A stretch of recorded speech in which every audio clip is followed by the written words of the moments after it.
GSA issue 16, Jeff Lemire writing with Gavin Guidry on the art. Which I did read. I mean, every month it's like, if I've got a busy week, it might hit the chopping block. I will say, after being strung along for this, this feels like it's much more than what was this part 4. Like, this has felt like it's taken forever. I feel like this one was paced very well, and I don't know if that's because Lemire is ramping up, because at this point we get the team finally together, right? Well, but some of them run into each other. Yes. I don't know if I'd call them together. Yes. That's maybe a bit of a stretch. Yes, but they end up in the same place at the same time with the same goal, right? Of stopping whoever they do. But with how he paces it out here, with like, it starts with Fate and Spectre, and then the way that we get the Hawks interacting with Hippolyta and Adam and all this other stuff, I felt it was a for the first time, it felt like it was moving, instead of us just jumping around to different groups of characters. So I want to commend it for that. Yeah, I don't think it's that much of a step up, honestly.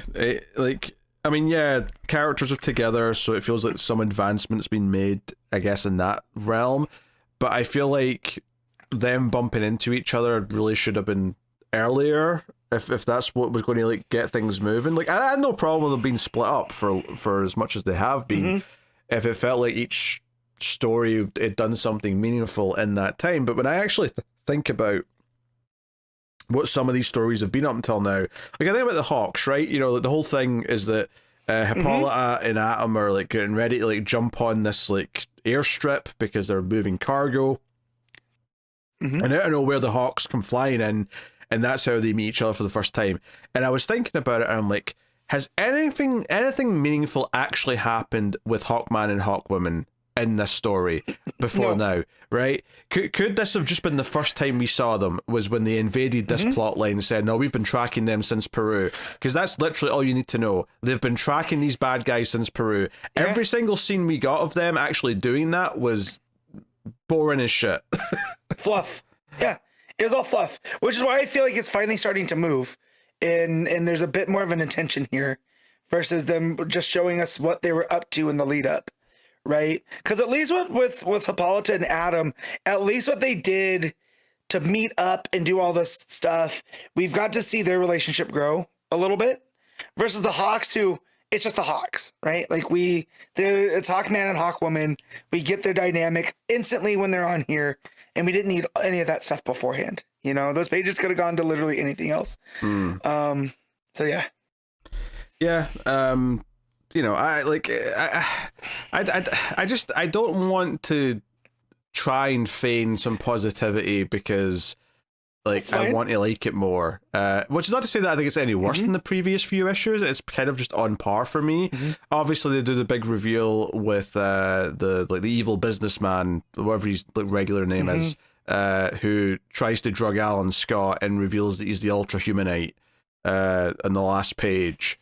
Who's been jumping from body to body, and he really wants the steel body. That's why he's been manipulating events to create this steel person in the background. So so when it started to get out there and they're teasing World War II and all this other stuff, it reminded me of the James Robinson the Golden Age, where ultimately the goal of that is that the Nazis want to put Hitler's brain in one of the heroes. And I was like, oh, is Lemire doing an homage to that? Is that what we're going to get? And then it ends up being Ultra Humanite, which I'm not upset with, because that's a big JSA villain. Of course, that would be the uniting villain to bring them all together. But when I saw the stitches on the dude's head, I'm like, is this what we're doing? We're going to try to put a Nazi's brain in one of the heroes to super up, to World War II. Yeah, because it sounds like the bodies always like deteriorate, like they don't last that long. So it's like the whole idea of making the steel bodies, like, oh, this one will last. This will be the body I can stay in forever. So that's fine. I mean, a lot of the other stuff with the characters is basically just like the teams all bicker, because you've got like the Hawks, you've got Atom and Hippolyta, and then the other two that show up is Johnny Thunder and Jay Garrick, because he teleports them there. The Bolt Buddies. Which, Honestly, I was a little bit mixed as well on like Johnny Thunder just being like, oh, we should form a team. We could be like a group of buddies, the Lightning Lads or something. It feels like the least interesting and organic way to get to them all realizing they have to team up and be a team is having a character who's basically a fanboy saying, we should all become a team. I don't know. That just feels really lame to me. So I wasn't really feeling that either. Yeah, true. But if we're doing the spirit of the Golden Age type stuff at that era, it's very much on point. You know, because Johnny Thunder, I feel like in today's day and age, Johnny Thunder is like, I don't know, the whole Magic Thunderbolt thing. I feel like you got to give him some kind of an edge. And if you're not going to give him the edge, then you got to keep the G Willikers to him. And I think Lemire's done that. And some people might find it annoying, but like, again, I got a good chuckle out of the, you know, can we come just this once? And the Thunderbolts behind him going, please, you know. So there's just a bit of cheese to it still that I appreciate. Yeah, so, but we already have Dr. Fate saying, hey, Corrigan, you have to be the Spectre because the Spectre's going to bring everyone together. So we've already got the serious version of someone wanting to form the team, and that's fine because that's like, hey, great threats are coming. This team needs to exist. So having Johnny Thunder just do it from this other side, so we can all be like sad that it's not working yet, and he can be sad like, oh no, they all don't want to work together. I don't know. It felt a little bit simplistic and lame to me. Now that you point that out, I almost forget about the Fate part.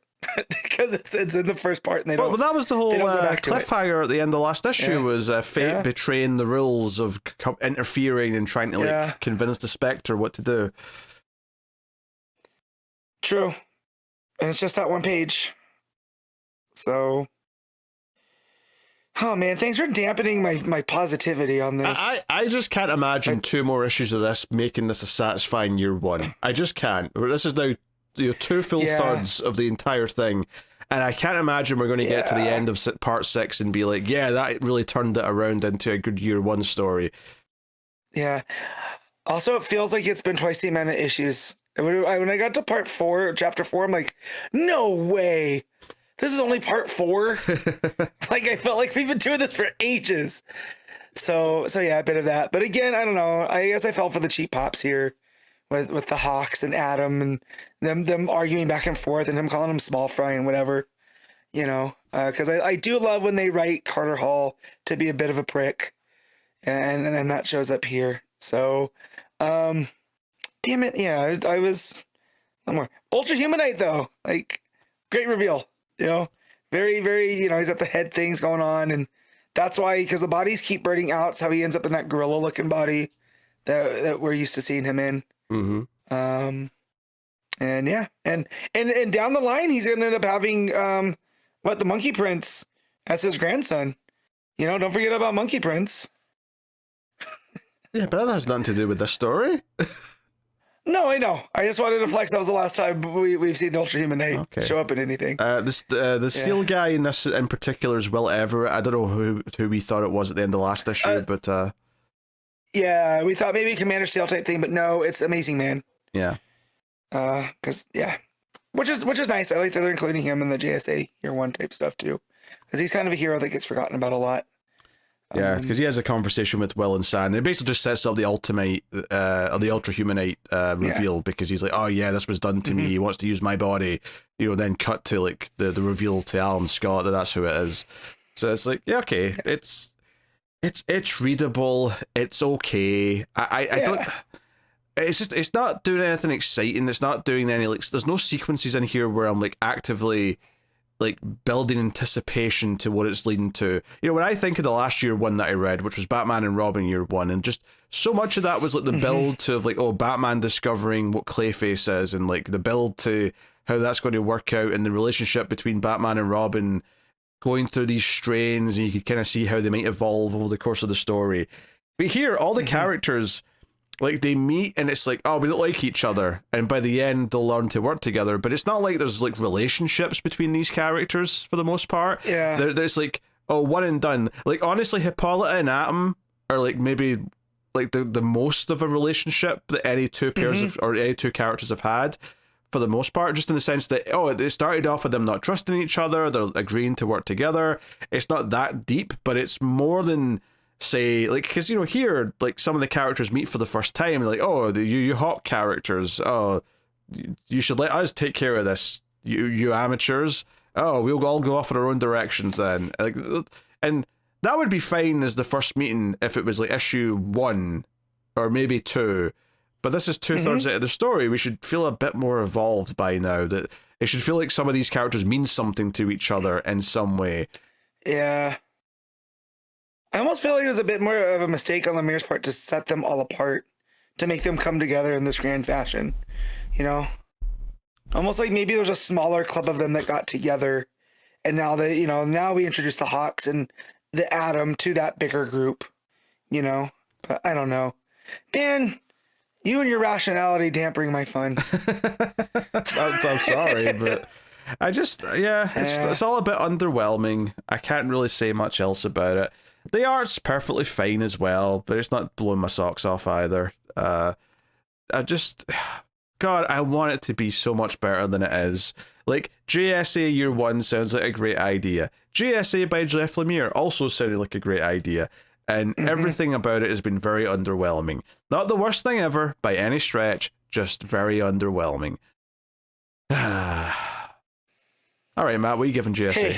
Hey, I'll give this a straight 7. But I would say, hey, at least we got one cool Carter haul this week in Absolute Superman. So, leave that dinger head on. Yeah, I'm going to straight 6 on this, for the record. It's as nice as I can go, I think.